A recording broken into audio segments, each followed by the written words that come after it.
guys, this is Heather. We are here today with my good friend Matt Reynolds, otherwise like strongest friend that I probably have. Love it. Yeah, so Matt, why don't we go ahead and start? Just kind of tell everybody a bit about your background Sure. and what you got going on. Yeah, so you want me to start at the early stuff, like the strongman and the powerlifting too? Yeah, just like super brief, Yeah, kind of sure. from the beginning. Yeah, so I played a lot of sports in high school. I wasn't good enough to play sports in college.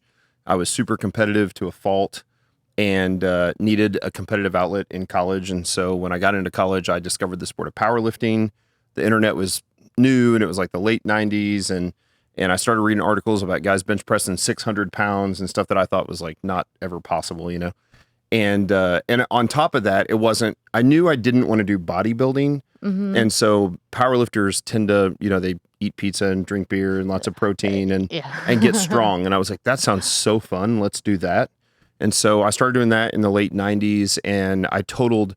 There's levels of classification in powerlifting all the way up to elite. So kind of class 4, class 3, class 2, class 1, you know, all the way up to elite. And I totaled elite in 4 different weight classes in powerlifting over the next 5 or 6 years from the 220s to the 308. So my body weight, when I graduated high school, I was 165 pounds.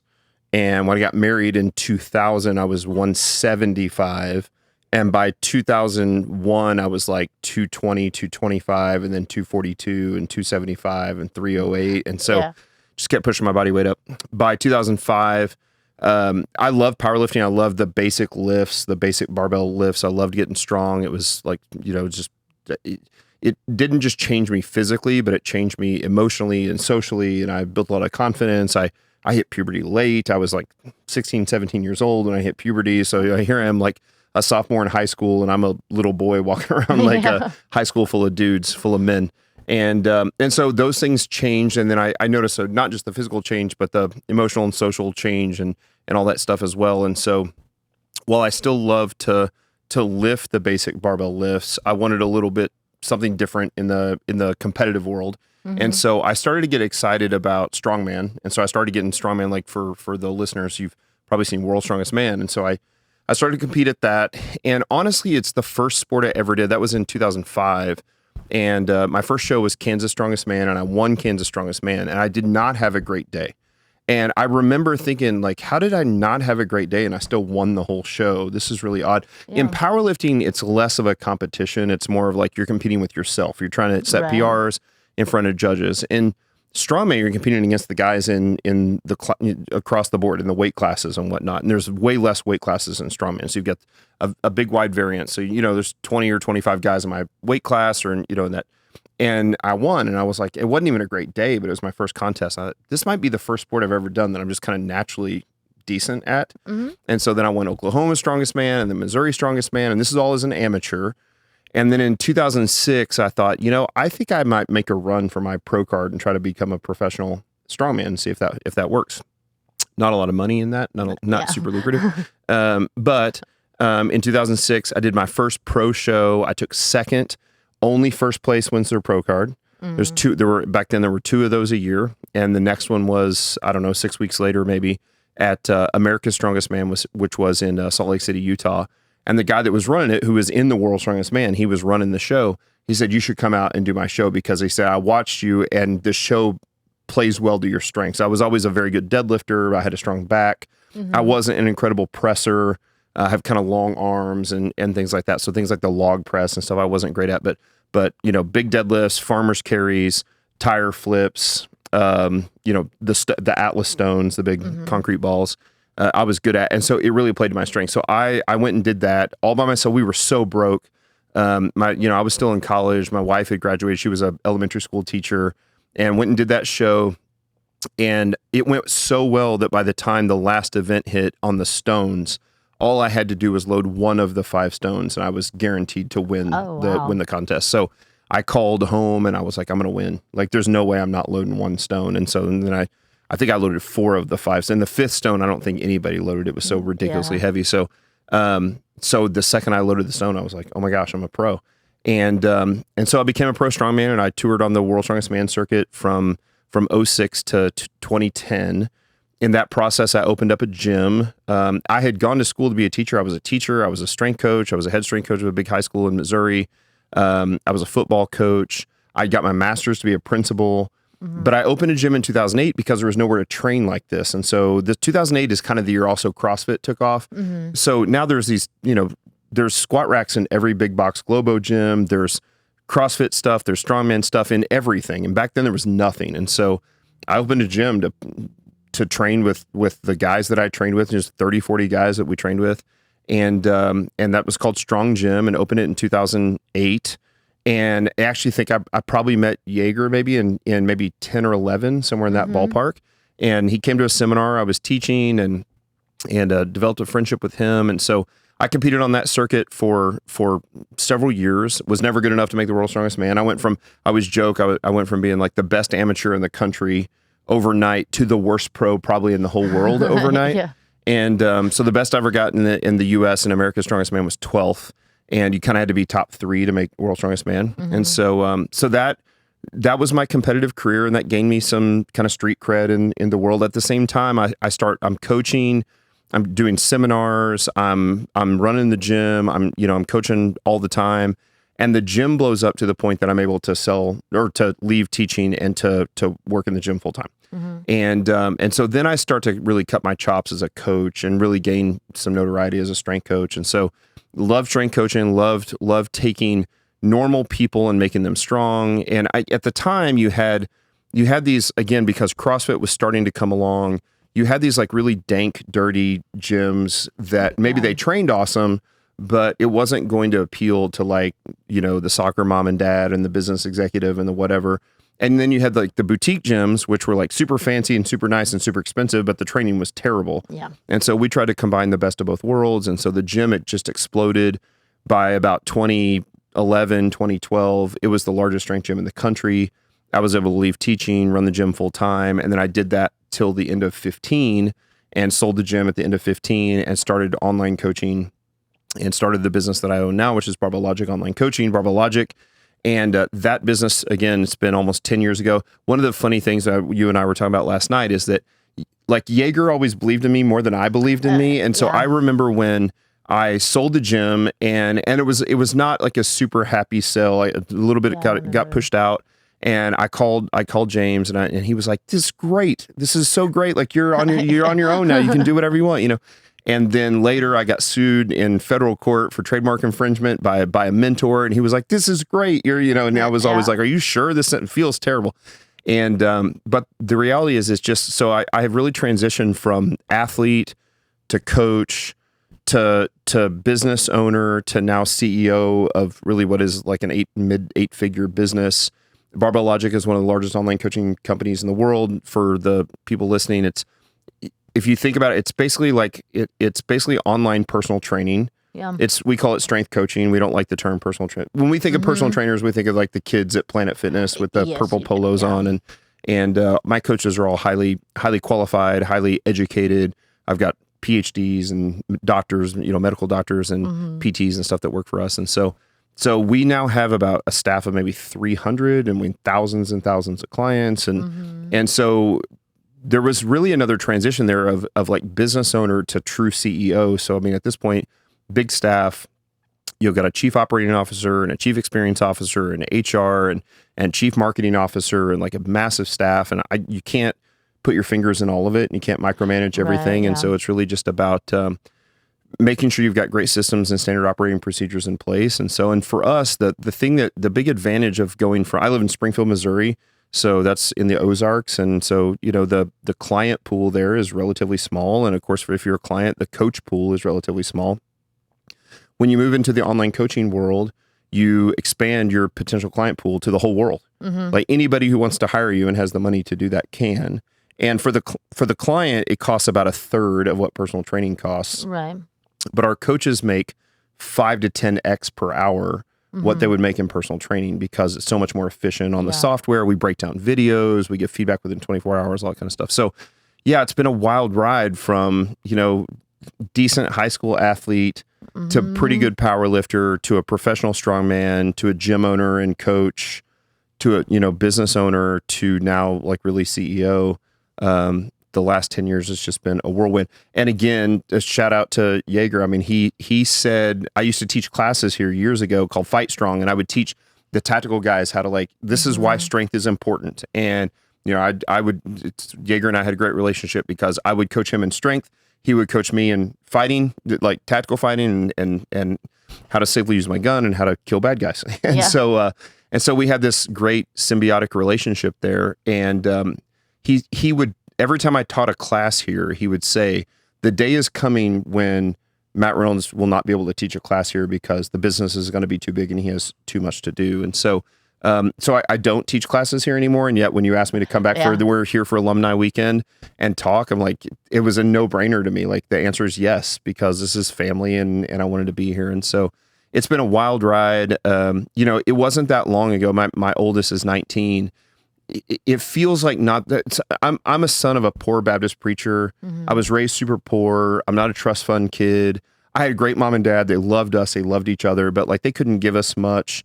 There was always hand-me-downs. Mom knew how to sew, that kind of stuff, and I wouldn't trade that life, like that background for anything. Like I'm so grateful that I understand the value of the dollar, and how to steward our finances well and our time well and those things well. But it's been a wild thing because like my 19-year-old still remembers when she was a kid, literally digging through like the consoles of the car and the couch cushions to buy $1 double cheeseburgers from McDonald's. Yeah. Because that's all we could afford. And now that it's like you're running an 8-figure business, and it still to me doesn't seem real. And so I'm very humbled by that. And I always am, it feels very weird to talk about because it's like, it is strange to me, the level of success we've had in the industry.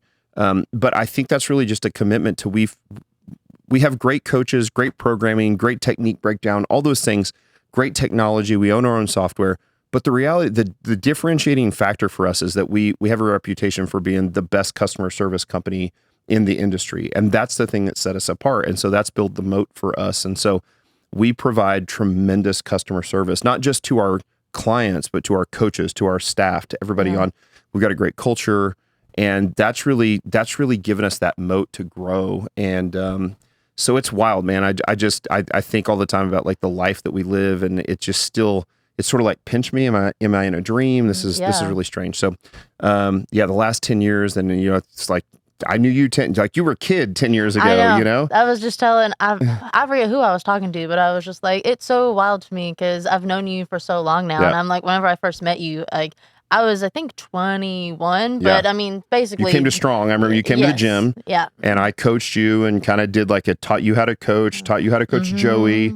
And then you came to a seminar and like we did all. And so, and it's, you've seen this really in real time. Yeah. The change that's occurred in my life. And it's been really wild, but I'm super blessed. I'm very grateful. And I never want to do a podcast like this where I don't say like I could have never done this on my own. Like if you don't have a great team behind you, I've got an incredible team that is so much better at their job than I could be at their job. There was a day that I did their job, right? When you first start a business, you're the owner, you're the manager, you're the technician, you do everything, right? You're the custodian, you're all the stuff. And then eventually you get to the point where you start figuring out how to write systems and standard operating procedures and hire that out. And so my team is fantastic. They're incredibly supportive. We were talking yesterday about social media and like how just overwhelming social media is. It is. Yeah. And I can think about it at the 30,000 foot view, but like in the trenches, it freaks me out. It's too much. Yeah, it's just like, a lot. But I've got a great team. So we have an advantage there that we've made thousands of pieces of content. We're a service company. And this is, I think, a lot of similarities between us and Tactical Response and that you guys make your money from classes, from education, from courses, from service. We make our money from service, and you put out tons of high quality content for free. And we put out tons of high quality content for free.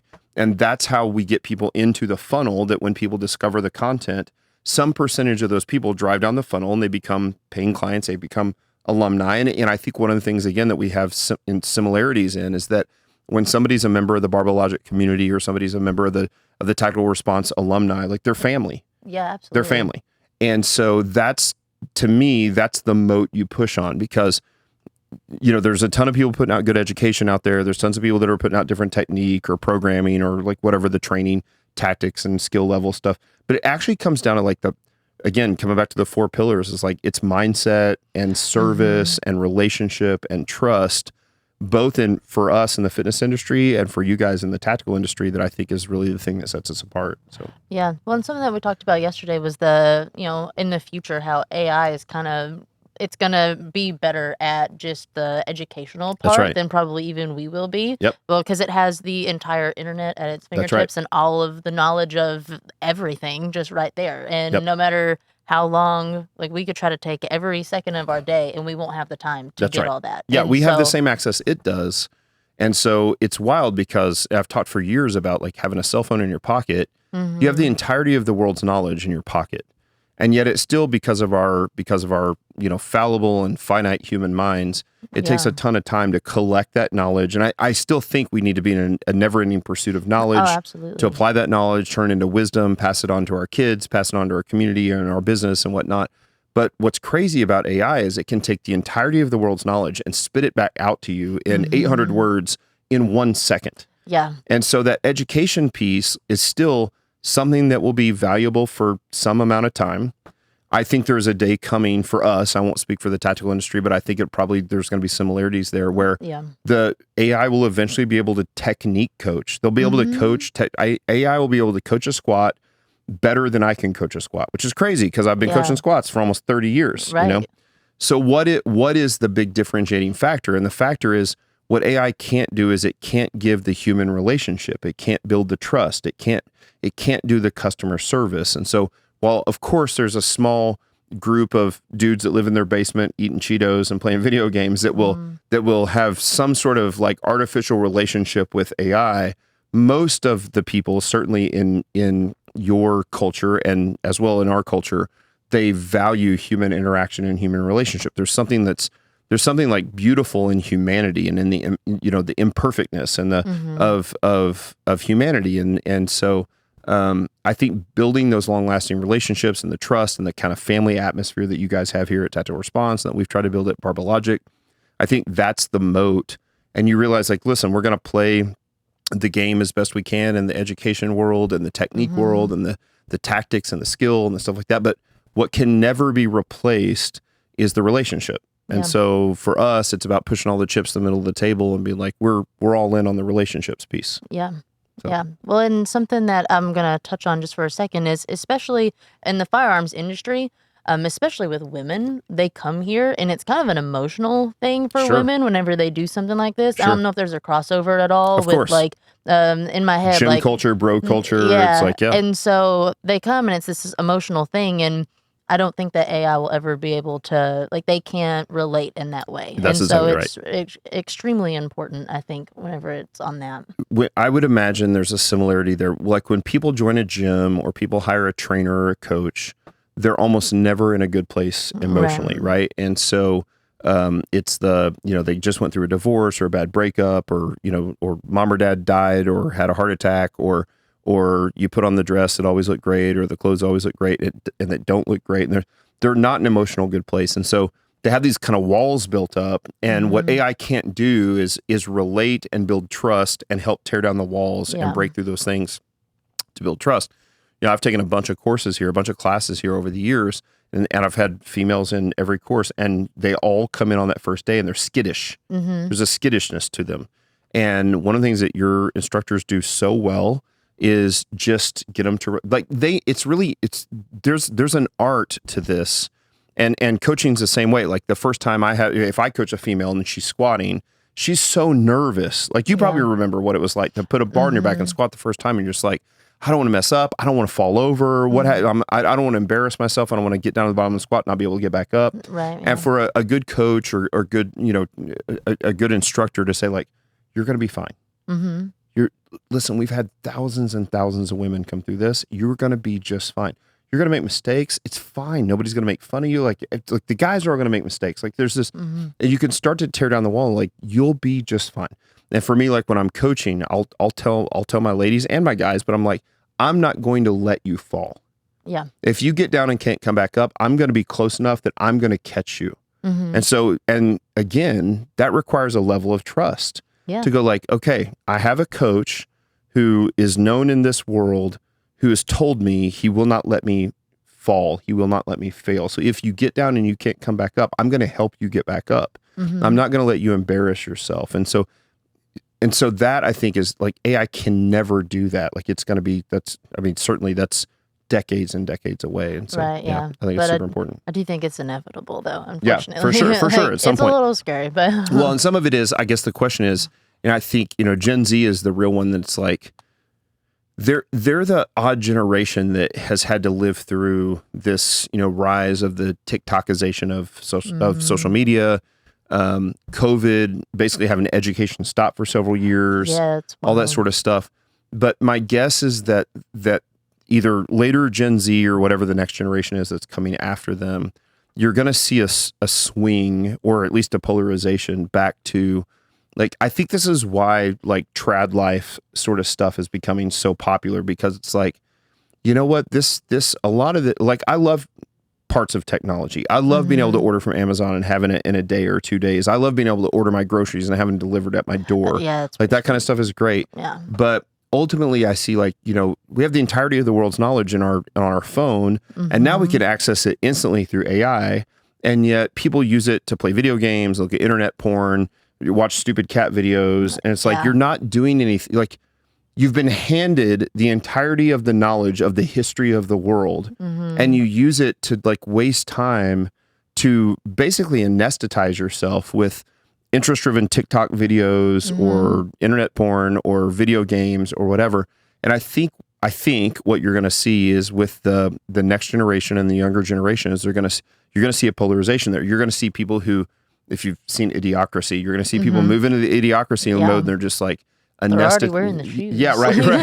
Wearing the Crocs, right? And eating the opiates and anesthetizing themselves and just numbing their brain with like the inputs. But you're going to see a whole nother group of people that I think will continue to rise, which are like, technology isn't all bad, right? But if it's not used for the greater good for humanity, then like we don't want it. And so, I have hope there. I think I ultimately, and I think that's a common piece of a successful entrepreneur is we are to a fault probably optimists. If you had any idea how hard it was actually going to be, nobody probably would do it, right? Yeah, no, it's definitely like I kind of got thrown into the trenches of it, right? And so I was like, holy shit. This is like, super hard. Yeah, because stay-at-home mom to doing that was to running a business is like a totally different world. Yeah. It's really crazy. I don't know if you know, there's a company called NVIDIA, which is the one that makes all of the big, what's called GPUs instead of CPUs now, that makes all the AI. Like basically they're not just like central processing units, but they're like these massive things that like take all this compute for AI, and they've become $1 trillion company, and their CEO, his name is Jensen Huang, and that I heard an interview with him the other day. So I mean, this guy, that literally they've given their investors a 45,000% increase in their investment. So if you invested $1 15 years ago, you would have $45,000, but nobody invested $1. They invested thousands of dollars. And so like, it's made billionaires and billionaires and billionaires. And I heard an interview with him, and they said, what would you tell the younger version of yourself, like 20 years ago, about this? And he would say, I would tell me not to do it. Yeah. And they said, what? And like, you literally are running maybe the most valuable company in the world. And he was like, it's too hard.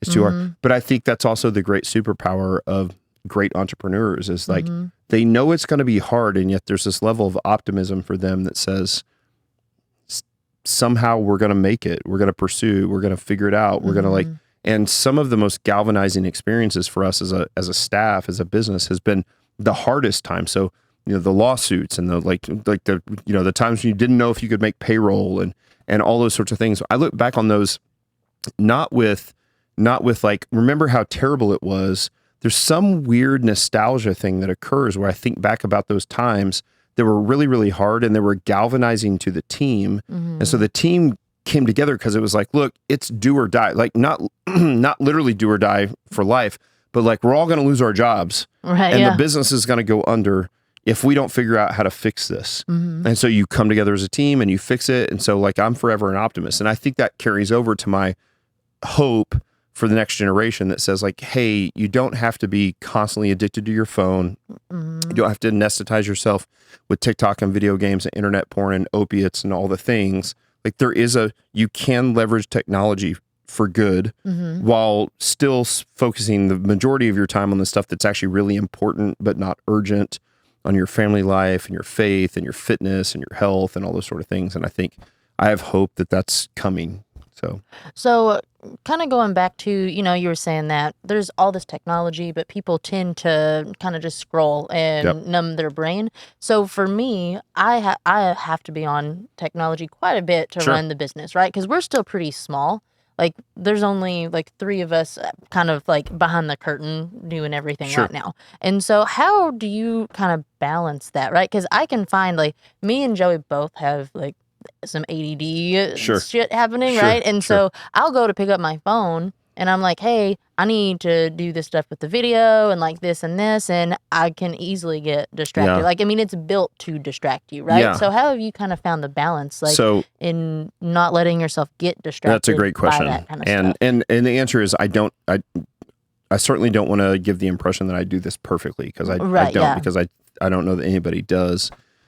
So I just wrote a book, which I know you wanted to ask me about, but just to give a little prequel to that. So I wrote a book that Forbes is publishing. It'll be out in December. It's called Undoing Urgency. And the concept is that we are all drowning in urgency. Like when we were kids, if somebody asked our dads, like, how's it going? They would say, good, great, whatever. And now when you ask somebody like, how's it going? The answer is busy. Yeah. Everybody just says busy. Everybody's so drowning in urgency. They're busy.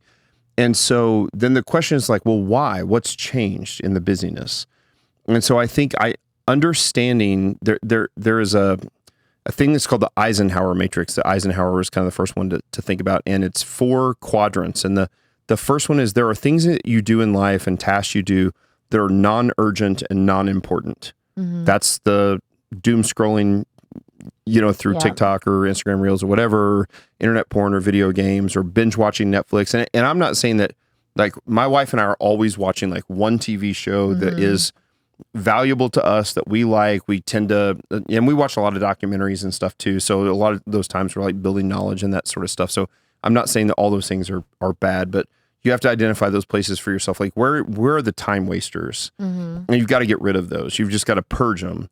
And then you have the things that are urgent but not important. That is the phone call that you don't want to take. The lawn needs to be mowed. I live in a neighborhood that has an HOA that if I don't mow the lawn every 5 or 7, I love it. Most people hate it. Okay, sorry. I'm like, I hate it. Like 99% of the world hates the HOA. Yeah. I lived in a neighborhood before that neighborhood that was a really nice neighborhood, and I watched it degrade over 10 years because there were eventually there was just like cars on on the jacks, and there's no tire, and there's no wheels and no tires, and it's just like, okay, we need some rules here. And so I'm certainly like a very small government guy, certainly at the federal level, and as we go down the line and we get more down in my neighborhood, like I'm okay with some tough rules because I've decided like the house I live in, I'm going to live in the rest of my life. And so it's not about like, hey, leave me alone. And like, I'm all about liberty and freedom. I mean, I'm all in on all those things, but at the same time, like I don't want riffraff coming in and parking 9 cars in the front yard and putting them up on cinder blocks and be like, okay, so if you don't mow the lawn in 9 days, you're going to get a letter from the HOA, right? And so that's urgent, but it's not important, And so you've got these things where like emails that you kind of need to respond to, but they're not really important, but it's expected, and again, to keep customer service. So you got those things and so those things you want to delegate or automate. So for me, early on, even like I hired somebody to mow my lawn, even when I probably couldn't afford it, but it was like I can spend my time in a better spot, right, than this. And so if I'm not mowing my lawn, I'm working on the business, and the business, maybe I'm making $40 an hour at the time or $50 an hour, and somebody mow my lawn for $30, then that would be better. And then you have urgent and important, which is where a lot of business owners spend a lot of their time. The key on the urgent and important, so these are the very important things and the urgent things that must be done in the business to make the business run on a daily basis. And those things we have to do very efficiently. So the way I do that is I turn off all the notifications on my phone. I do what's called a Pomodoro. Have I ever talked to you about this? You haven't, but Nate has. Okay, so yes. So Pomodoro is just basically, you can choose any time window that you want. The average human mind, 25 minutes is perfect. So you do like 25 minutes. I set my alarm on my phone. I turn my phone on do not disturb or sleep mode or whatever. 25-minute timer. I focus on one task. I do the task hardcore. No, I don't refill my coffee. I don't go pee. I don't, nothing. Like if the 25 minutes until the timer goes off, I'm working on one task. I have a scrap piece of paper that if I think to myself like, oh, I need to thaw meat for dinner tonight, I just write thaw meat and I go right back to the thing. So it's not holding bandwidth in my head. And so I work on the urgent and important stuff as efficiently as I can. Ultimately, the goal, though, is to work in quadrant 4, which is the stuff that's the most important stuff in your life, which is going to be different for different people. But I know the audience that we're talking to, it's probably pretty similar. Yeah. It's family, it's fitness, it's faith, it's the things, but those things are never urgent, right? Like it's never urgent. Like I took my 19-year-old daughter out on a daddy-daughter date last week, and I didn't say this to her. God, I hope I don't get choked up. And I was like, this is the first time I've done this in like 2 years. And why? Right. Because it's not urgent. So even the guy that's writing the book is like, why have I not taken my daughters out on it? We went and had sushi and we had a great talk, and it was just like, and she'll remember that probably the rest of her life. And I'm like, I don't know how many more of those I get, before she's married. She's got a very serious boyfriend who I think she's going to be I think they're going to be engaged soon. It's like, and so the goal there is to get rid of the stuff that's not urgent, not important, delegate and automate the stuff that's urgent and not important to other people, cheaper wage, like delegate it, automate it. AI is doing great to kind of pick up the slack there. Work extremely efficiently at the urgent and important work. And for me, that's like online code. Like I get up every morning. I got up this morning. Before I came here, I was here 7 o'clock in the morning. But before I came here, I did all my online coaching. I broke down videos. I programmed for the day. I got it out of the way. I answered the emails. I responded to the base camp stuff. And that's important as a CEO, because if there are decisions that people are waiting on from me in a 300-person staffed business, all work stops until they get the yes or no from me. Right, yeah. So I have to do that. And so I do that with like hyper focus, crazy, crazy focus.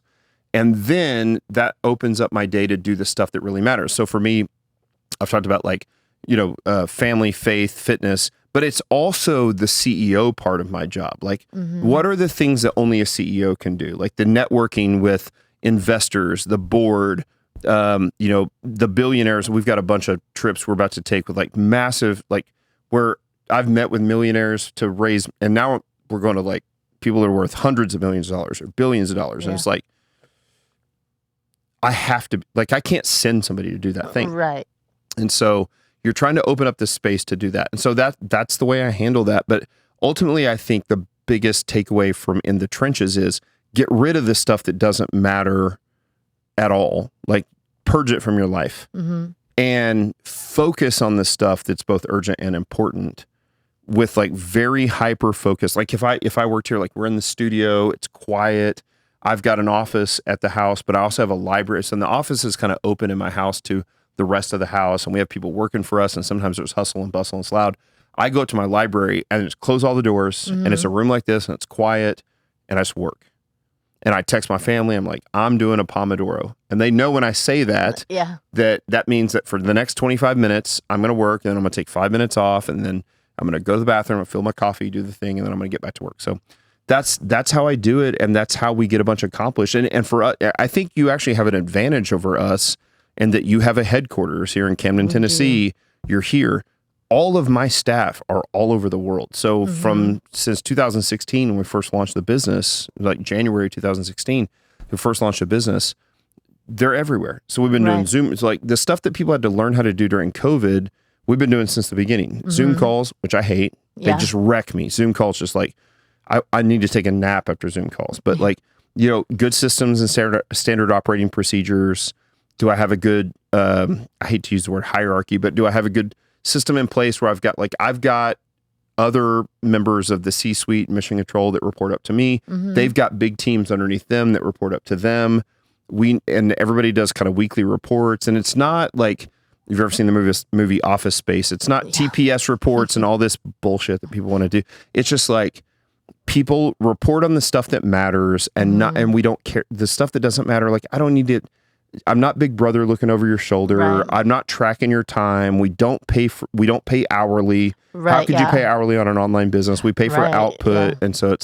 And that's how we accomplish that. And so, that's and really a lot of that is covered in the book. So the book is Undoing Urgency. It's being published by Forbes, which is crazy because it's like this, massive. Yeah, that's awesome. I'm super excited. It comes out December 10th. And it's really it's not about just how I do it or how we do it, but it helps people understand the problem of urgency, where to pull weeds, what is the most important things in their life, identifying their core values, which again, doesn't have to be your core, like I'm I'm a conservative Christian guy. Like, that doesn't mean that like that needs to be you're not trying to replicate Matt Reynolds. You're trying to figure out like what's important to you.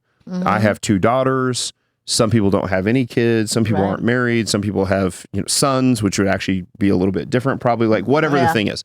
So you figure out like what's important to you and how do you free up time to do the stuff that's most important to you, which always requires not prioritizing first, but deprioritizing first. Like, what's the stuff I've got to pull weeds on and just be like, there just isn't bandwidth to do this stuff. And so that's how we tackle it. Awesome. And so something else, as we've been talking, you've kind of mentioned like, is it the Pomodoro? Pomodoro. So that's a word. That's the Italian word for tomato. So here's the background. So when I was a little kid, before you were born, but I promise your grandma had this. Okay. The original kitchen timer. So we all have timers on our cell phones now, right? So just like 25 minutes, boom. But the original kitchen timers, like when you put something in an oven, ovens didn't have timers. There was the original kitchen timer looked like a tomato. It was like a plastic tomato. Okay. And it had a hemisphere, and you could turn the top of the tomato to like 25 minutes, 30 minutes, 45 minutes. And it would sit there and like click, click, click, click, click, click, click, click. And then it would like buzz when it was done, and be like, okay, the casserole's done. And so this guy, this original paper was written like in the late 70s or early 80s on the Pomodoro. And he called it that because he's like, I took a tomato kitchen timer, set it for 25 minutes. And so Pomodoro is just the Italian word for tomato. That's funny. And so that's why it's called the Pomodoro. Yeah. So you mentioned that book, and I feel like you've mentioned maybe 1 or 2 other books since we've been talking.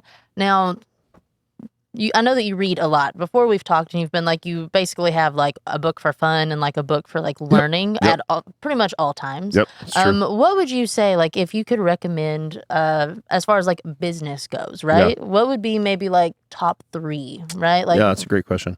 So my favorite business book for people who are in the first few years of business is what's called the E-Myth, or it's the full it's called the E-Myth Revisited. Yeah, I read that one on your recommendation. Yep. So it's called the Entrepreneurial Myth. And so the idea there is that behind the book is that if somebody asks you what you do, and by the way, I think this is a problem and a fallacy in our culture, but if somebody's like, what do you do? And you're like, I'm a plumber. They're like, okay, cool. But if you're like, what do you do? And you're like, I'm an entrepreneur. They're like, oh, cool. What do you do? Yeah. What they don't understand is the plumber's making $110,000 a year and the entrepreneur's broke. Yeah. Like 99% of entrepreneurs are broke. I was broke for a long time. And so the E-Myth, it's essentially entrepreneurial myth, is like, here's how to get out of the cycle of being broke as an entrepreneur. Entrepreneurs, what they'll do is they'll say, like, obviously they're the owner and they're the entrepreneur. But they're also the manager, and they're also the technician. Like, so again, in a business like mine or a business like yours, they're like running tactical response, they own tactical response or managing tactical response, and they're teaching the classes at tactical response. Like, okay, you can't do long term, you can't do all those things. In the beginning, every business owner does all of those things. Like, you have to, because you're young, you're a startup, you don't have the money to hire people. But at some point, you have to start hiring out. Like, and the first thing you hire out is probably a custodian, somebody to come clean the place, somebody to like somebody to make the coffee, somebody to go like run the errands, somebody to take the mail, somebody to like whatever the thing is. And so the E-Myth probably had the greatest impact on my life and my business in the early days. That's a fantastic book. There's books now that I read that are more like at how to take your business from a $5 million business to a $50 million business that I think are not as applicable. But that book's fantastic. There's a book called The Hard Thing About Hard Things that is a book about the hard things of like owning a business. And it sounds, for a guy that's very optimistic, there's something cathartic for me about reading about another company or another business owner who's just gone through a ton of hard shit. Yeah. And like, oh, we're not the only, and then you start to realize like, no, all business owners go through those times where you think they're do or die moments. And you're like, listen, we're 72 hours from death. We're 72 hours from closing the business down unless we figure out how to galvanize, come together and like figure out the problem. And so I love that book. I read a ton of biographies. I think there's a ton to learn. And then I listen to a ton of podcasts that also, there's like one of my favorite podcasts is called the Founders Podcast. He reads nothing but biographies and autobiographies of successful people, mostly entrepreneurs, CEOs. And there might be, it could be like a guy from General Motors from like the 1920s, or it might be Rockefeller, or it might be like Elon Musk in the present day or whatever. And there's just so many gold nuggets to pull out of that stuff. And I still think to this day, like I think to myself, like, okay, I went through a federal trademark lawsuit, which was like insanely stressful. Yeah. And then I think about the big tech companies, and I'm not saying that I like those guys, FYI, they get called in front of Congress. Yeah. Like imagine the stress of getting called in front of Congress. And so I'm like, oh, me and my little problems, and I'm just trying to make payroll, or I'm just trying to like get through this lawsuit or which is a big deal still. But like, thank God I'm not getting called in front of Congress. Thank God I'm not getting, they're like, the government's not making a new 3-letter agency to deal with my company, which is what's going on, right?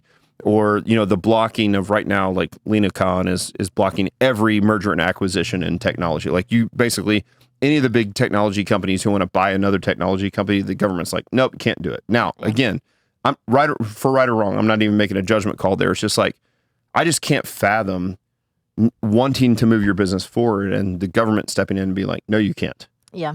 And so for me to read about people who've had bigger problems, bigger life or death situations. And in that book, and I don't think this really gives it away because most people know it when you start to read this book, they ended up selling the business for $4 billion. Oh, wow. But there were numerous times that they were like within 48 hours of shutting the doors. And so there are books like that.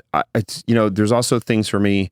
And Founders Podcast, like just lessons to be learned from, the founder of Costco or the founder of or like Henry Ford or Rockefeller, and again, none of those guys are perfect guys. They're all human, and they all had their problems, but we all do. Right. And so you look through the humanity and you go like, what are the nuggets that I can learn and mimic and follow? And then also, what are the mistakes they made that I don't want to make? And I think ultimately that's what I'm trying to do as well with my kids. I think that's what you're trying to do with your kids. It's like, I want my kids to be better at 19 than I was at 19. Right, I want my kids to be better at 30 than I was at 30.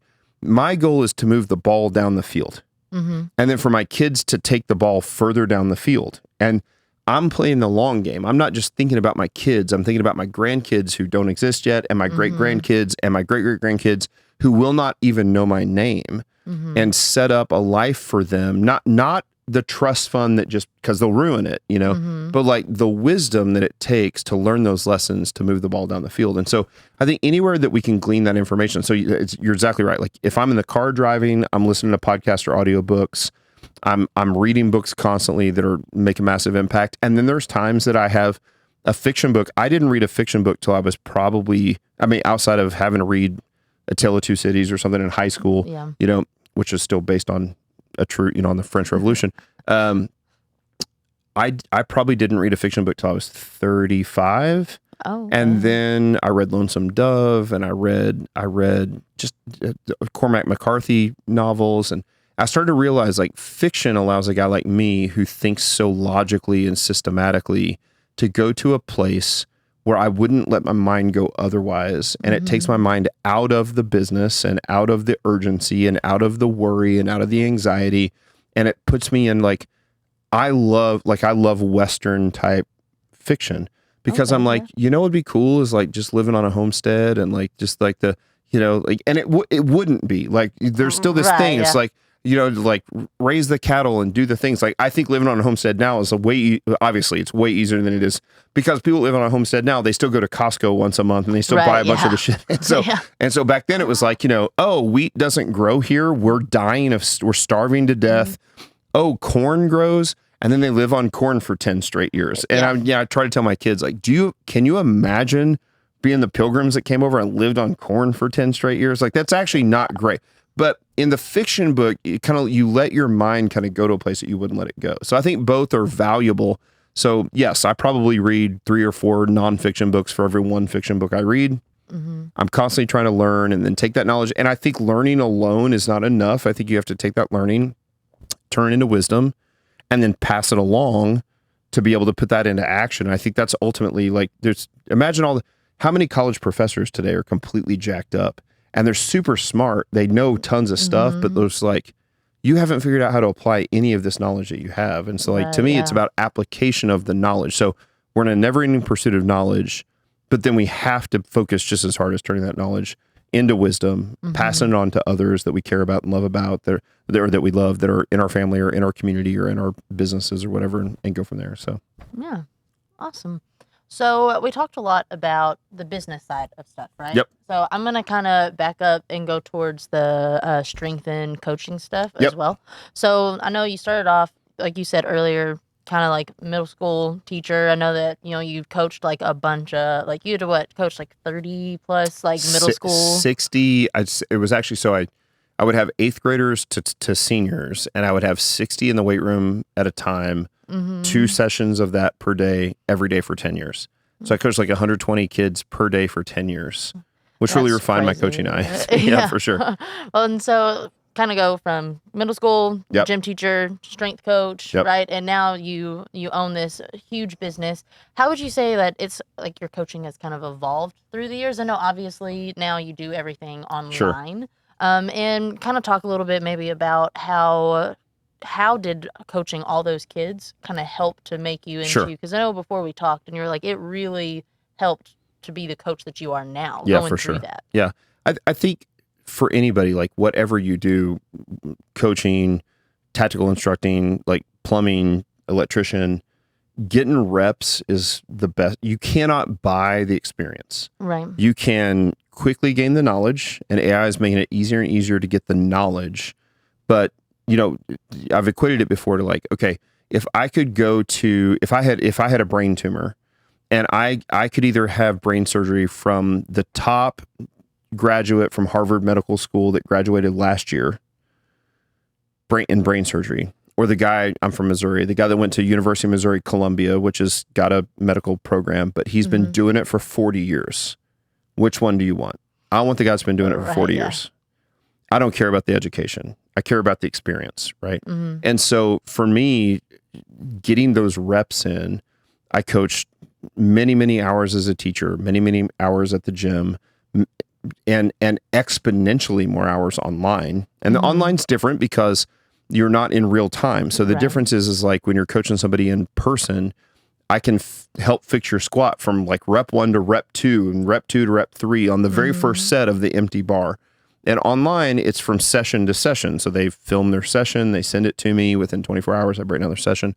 But because I've seen literally millions of squats and deadlifts and presses and bench presses and all the things, then I mean, within the first rep, I can see what's going on and I can quickly make that. But the difference is that instead of giving real-time cues as a coach, I have to say something that is so memorable that the next time you do that workout, which may be 2 days from now, 3 days from now, maybe a week from now, maybe your Tuesday workout, they have to remember the cue on next Tuesday from what I said last Tuesday. And so that's changed my coaching a little bit. I think the other piece of it is just understanding the value of the relational aspect of coaching. And so one of the things that honestly was a pain in the butt and I don't ever want to do again is coach all day, every day in person, because there's all this downtime between the sets where, you become kind of you're a psychologist and they're telling you about their relationships and they hate their boss and the stuff. Like, I don't want to talk about that stuff, but I still want to build the relationship. And so now the onus is on me to be proactive in building the relationship. So it's I break down the technique, I talk through their programming, and then I know their life enough to know, like, hey, how was the trip to Florida last week? Or how was your daughter's softball tournament on Saturday or whatever? Okay. And then it gives them an opportunity to respond back. But instead of having a 45-minute conversation, it's 30 seconds of questions from me. It's a minute or two of responses from them, and it keeps it tight. And so it's more efficient for everybody. And so it allows clients to train anywhere they want, anytime they want, with the equipment they have. Like, they don't have to have all the fancy equipment. Like, again, during COVID, we were super creative about helping people, lift with like 50-pound dog food bags, going to Lowe's and buying sandbags, putting concrete in 5-gallon Lowe's containers, building janky squat racks out of 4x4s and things I wouldn't necessarily suggest, but it was just like, it was the time. And so you had to do it. So, I think that's how it's changed. And so what hasn't changed, or maybe maybe the mode of that it changes, is that you still recognize that clients are paying for great coaching, great personalized programming, great technique feedback, but ultimately they stay because of the relationship. Right. And so you think about the guys and ladies that I've trained for 7 years, 10 years. Do they really need my coaching at this point? Like, I would argue they don't. Like, they often, in their feedback, they watch their squat, they can see what they did wrong. My knees got a little forward on rep 3. But why do they stay? Well, they stay because of the accountability, because of the relationship, because they don't want to, there's still a thing that happens for them when they hit record on their phone and they record the set. Like, maybe they have to do 3 sets of 5 on squats. Maybe the first 2 sets of 5, they kind of sandbagged. They weren't that, and who knows. But when you turn that camera on and you have to send it to coach, and coach is going to break it down, it raises it up a notch. And so, it's the same thing. Like, you and I had a great conversation last night, but there's no camera rolling.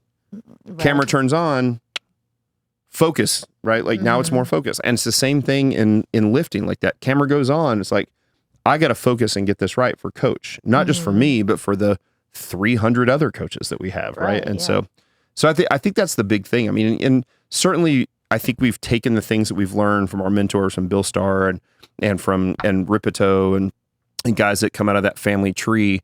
And I think in the academy and the education process, we've taken the ball down the field there as well. So, but I wouldn't say there's a tremendous difference in the way Bill Starr coached in like the 70s and the way we coach now, outside of the fact that for us, the big differentiating factor and the big moat is that we are very focused on service and relationship and trust. And so, and we found that trust comes, we build trust with our clients through ability. And this is perception from the client. Does the client perceive that you have the ability to get them to their goal? Yes or no? Integrity. Do you follow through with what you say you're going to do? And benevolence is the word we use, but basically it's like, do you care? So, can you, will you, do you care? Those 3 things, if they come across to the client, then the client stays because it builds a relationship with the coach and you move them closer to the goal. And I think being able to kind of distill that stuff down over the past 5 years or whatever, that's the major difference. And I think the way I teach a squat today is really similar to the way I taught you how to squat 10 years ago. Right, yeah. I think there'd be less than 5% difference. But the difference is that I've been able to distill down like what actually helps get the client to the goal, get them to stay, not quit. And those are all valuable to the business, but it's also valuable to the client because we've seen clients hop from coach to coach or program to program, and they just have to restart every single time. And so I think it's a major difference. Right. And there's some crossover with that, obviously, to like what we do here, where like we have guys that they've taken fighting pistol, 6 times. Right. And it's like, by like the 3rd time, we're like, okay, you're doing this like one-handed. Now you're doing it with your offhand. We're like, we gotta make this a little Put the hard blindfold on me. Yeah, and so, but they keep coming back because like they're getting to hang out with like-minded people. They're not going to the range on their own to practice and having to pay that money to actually come and do it. It makes them do it, right? That's right. So it's similar here. Yeah, there's a family feel, and so and actually we've been very careful about the way we use the term family. So for example, and I'm being pedantic here, but on the staff, we don't use the term family. We use the term team. Okay. And we use it because if you think about like some of the best teams, you think about the Chicago Bulls of the 90s or whatever with Michael Jordan. They were like and maybe that's not the best example because Jordan was an asshole.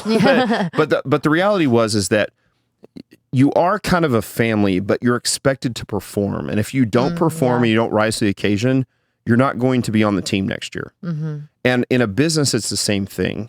And so, and that's not that we like hold that over people. It's not like you better perform or you're out. Like I've never said that to anybody.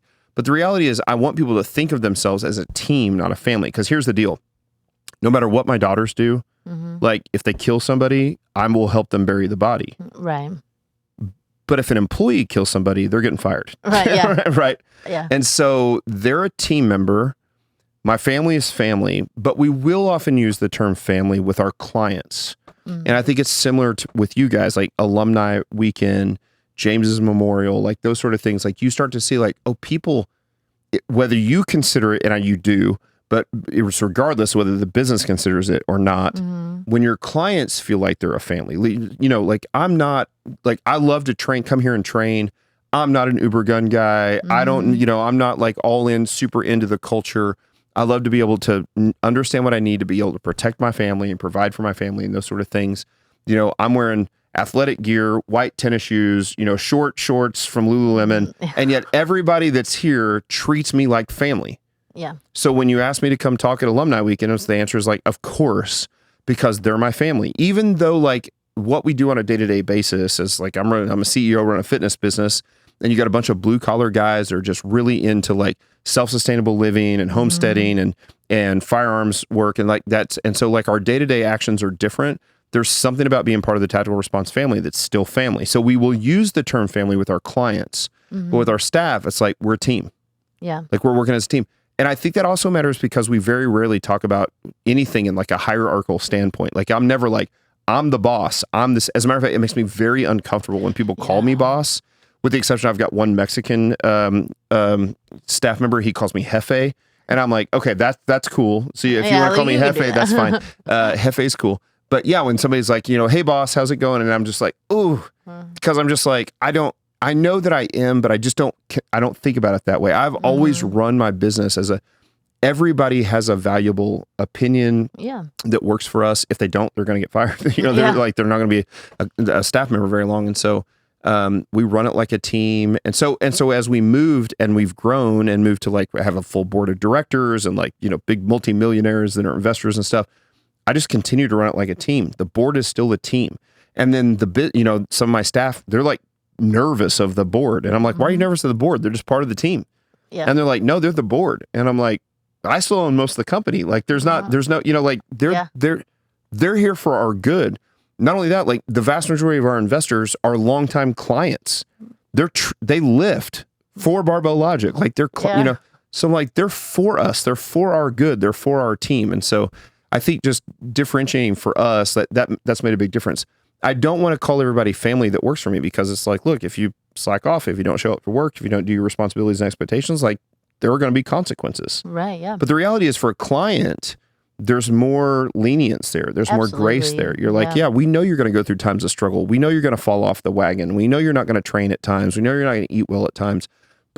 And so that's why it's a little more like a family. And then you've got your real family who there's nothing they can do. It's like, where we got to bury the bodies? Let's go. You know? And so like that's the difference. Yeah. That's funny. Like we were just, we were talking briefly kind of about that. I think it was yesterday where I was like, yeah, like my family, they can get away with way more shit than, you know, like a customer or an employee. Yeah. Right. Sure. Like I'll let them put me through the ringer and I'm still gonna love them. You know what I mean? Of course. So just, it's just kind of funny. Yeah, agreed. So the next thing, and this is probably one of the last things that I wanted to touch on was just talking about strength, right? Yep. So we kind of talked earlier, like we don't call it personal training, it's strength training, right? That's right. So why strength and nothing else? Yeah, it's a great question. And of course I've answered that many times.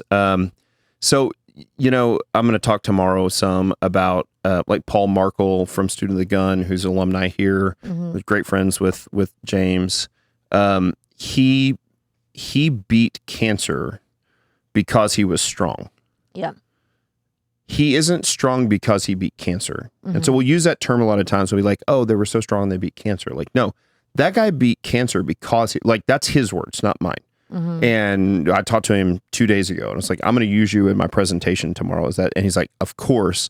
And that's his quote. And so the reality is that strength is not the only thing that matters. Like, we do all the things. We do conditioning, and we do nutrition, and we do mobility, and we do all that kind of stuff. The reason we focus on strength is because strength makes everything else better physically. Right. And I would argue, if done for the right reasons, it also dramatically improves mental health, social health, all of those sorts of, emotional things. So we start with strength. We focus on super simple, hard, effective training.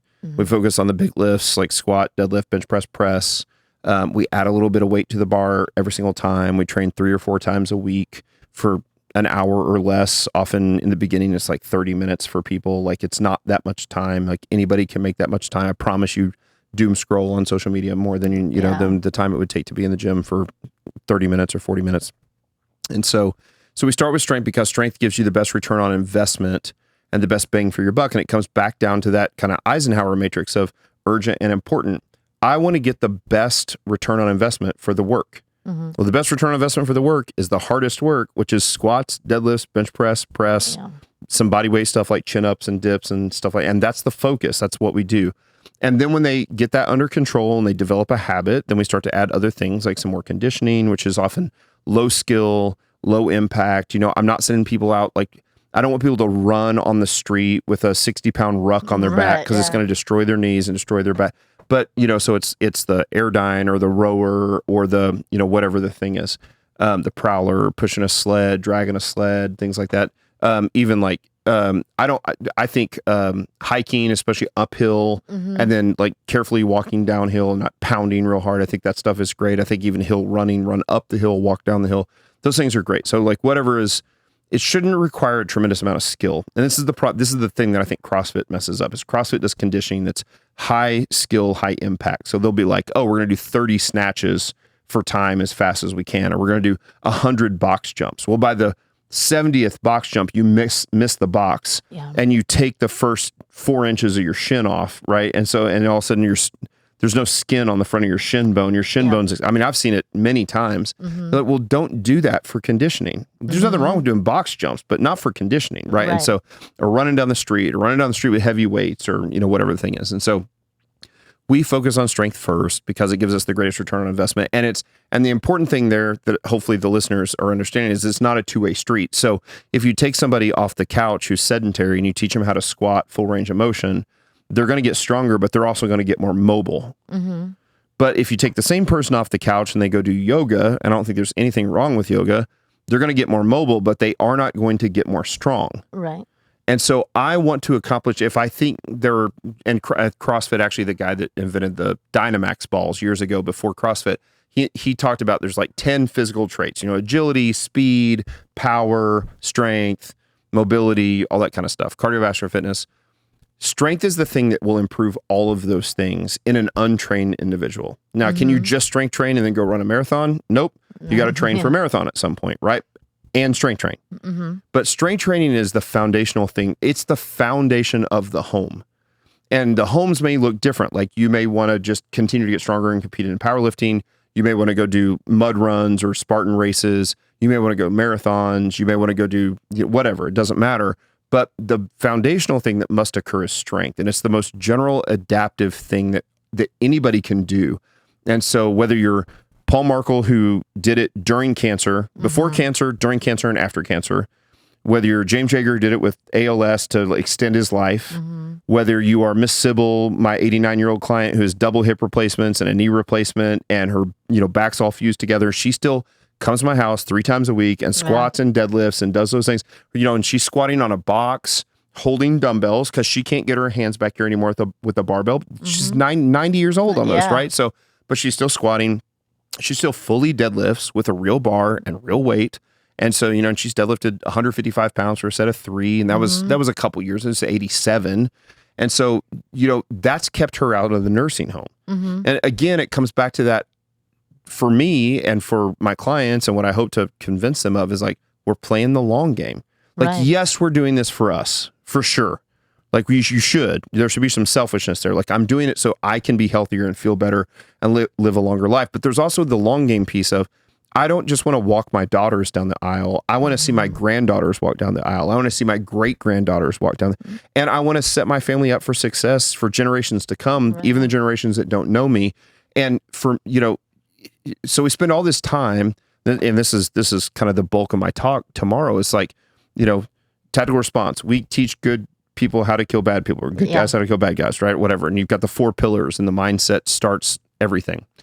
And ultimately, what we're trying to do is like, a lot of the people in the tactical industry will spend all this time training for their tactical expertise, and they even have the mindset right there, the tactics, the skill, the gear, and then they die of a heart attack at 47.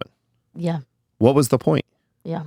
And that happens like we've had, because about how old James was, right? Like he obviously had a terminal illness that he couldn't control. But we've had to bury a ton of friends in the last 3 years. It probably was controllable. It was controllable. Right. It's mostly like heart stuff, right? That's right. And it Metabolic was syndrome, heart disease, obesity, diabetes, that sort of stuff. That's completely controllable.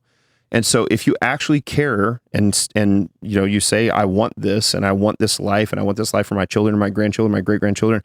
I've this, I'm certainly not like a vision guy, but I have this vision or dream of like being in my home that I live now, which I'll never sell the house I live in. Like that's the house of at Thanksgiving being surrounded by my grandkids. Yeah. Well, if I live an unhealthy life and I don't take care of myself, I can perfectly protect my family with a firearm, but then I die of a stroke or a heart attack early.